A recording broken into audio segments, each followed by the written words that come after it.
Primeiramente, vamos tentar entender se alcoolismo é o termo correto. Alcoolismo, assim como alcoólatra, assim como alcoolista, são termos mais leigos que significam idolatria ou afinidade pelo álcool. Ou seja, a maioria dos dependentes de álcool, como a gente vai conversar aqui, não tem essa idolatria, inclusive sofrem por este problema. Por isso, chamá-los de alcoolistas ou de alcoólatras é um termo um tanto quanto estigmatizante. O ideal é que a gente use os termos adequados, que são dependência de álcool ou transtorno por uso de álcool. Por que transtorno por uso de álcool? Porque o álcool pode levar a uma série de alterações cerebrais, a uma série de alterações contextuais, né, relacionadas a relacionamentos, à sociedade, e que isso sim pode significar um problema. Isso pode significar uma doença. Inclusive, a dependência de álcool é uma doença, e ela é uma doença que é crônica. Ela acontece ao longo da vida, não é algo episódico. Eu não tenho dependência química e depois eu deixo de ter dependência química. Eu não tenho dependência por álcool e depois eu deixo de ter essa dependência. É algo crônico que acontece ao longo da vida e que gera uma série de repercussões no corpo. Tanto na nossa mente, no nosso cérebro, ocasionando distúrbios que a gente chama de neuropsiquiátricos, ou seja, alterações cerebrais e comportamentais, assim como alterações no corpo. Né, alterações hepáticas, problemas no fígado, problemas estomacais, que a gente vai conversar mais ao longo da nossa conversa. A dependência por álcool ela é considerada uma doença, e inclusive eu vou trazer alguns dados para a gente ter uma ideia da magnitude deste problema, que é um problema de saúde pública. De acordo com a OPAS, que é o braço aí da OMS nas Américas, mais de 85 mil mortes ao ano estão diretamente relacionadas ao uso de álcool. Se a gente for olhar para o mundo, né, em termos OMS, mais de 300 mil mortes ao ano estão diretamente relacionadas ao uso de álcool. Seja por eventos violentos como acidentes automobilísticos, seja por violência doméstica, mas seja também por doenças hepáticas, cânceres e uma série de outras doenças e outros transtornos, como demências cerebrais, que podem acontecer relacionados ao álcool. Então, a pergunta é se o álcool é uma doença? O uso de álcool, na verdade, é uma doença?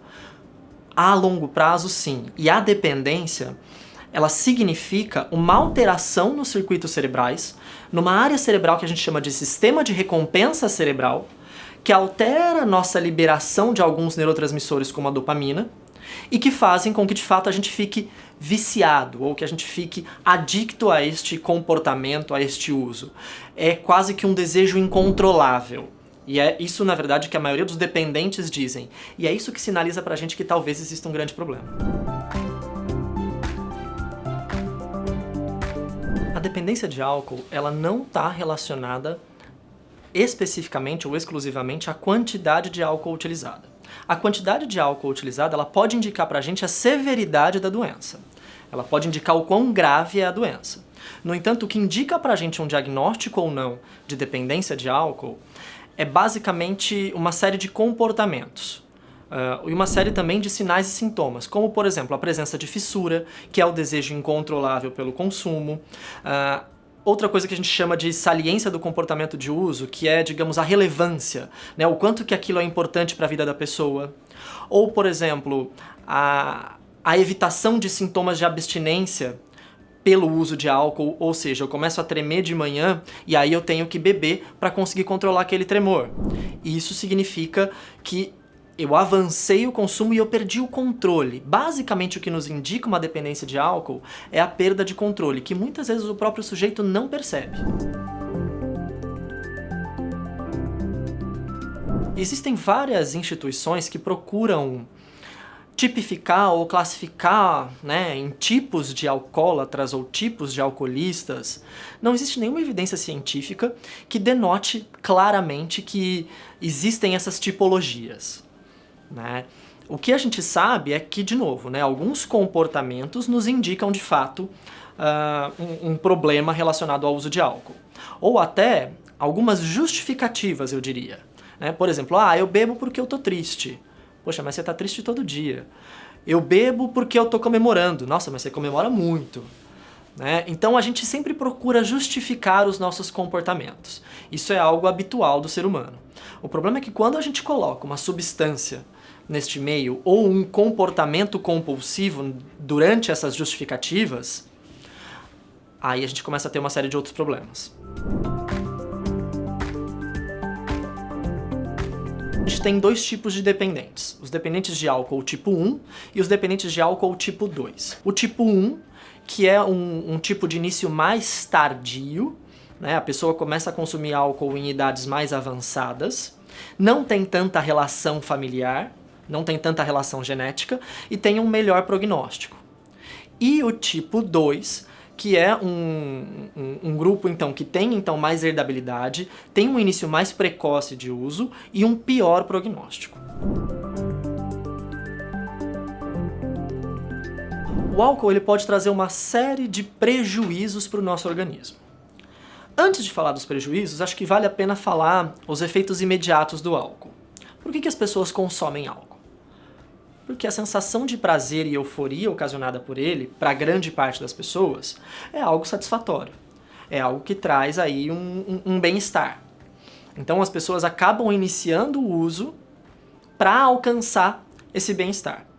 No entanto, depois desse primeiro momento de euforia e bem-estar, o corpo começa a apresentar uma redução do metabolismo. Porque o álcool é uma droga depressora do sistema nervoso central, ou seja, ele diminui o funcionamento do sistema nervoso central.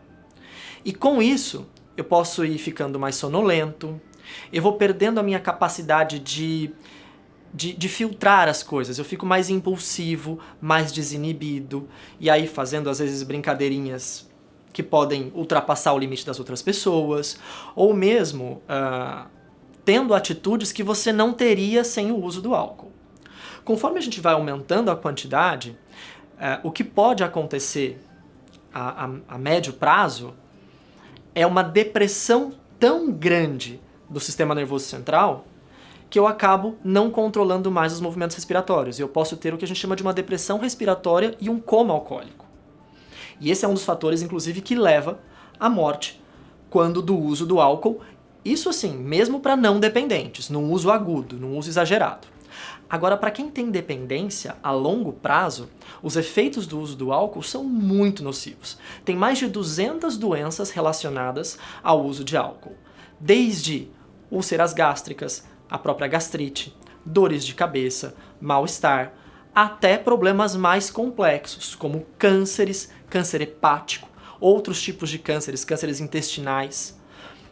Para além disso, demências. Existe uma demência específica somente ocasionada pelo álcool, que é a demência de Wernicke-Korsakoff, que é uma doença muito grave e irreversível. A própria síndrome de abstinência ao álcool, que pode acontecer nos dependentes, e a gente vai falar um pouquinho mais disso em breve, ela pode levar ao óbito através de convulsões e uma confusão mental que leva a pessoa, inclusive, às vezes a vômitos, ingestão desses vômitos. As pessoas já devem ter visto na mídia, né? Quanto que aparece de pessoas que faleceram justamente por não controlar mais as funções vitais do corpo e falecerem devido ao uso de álcool.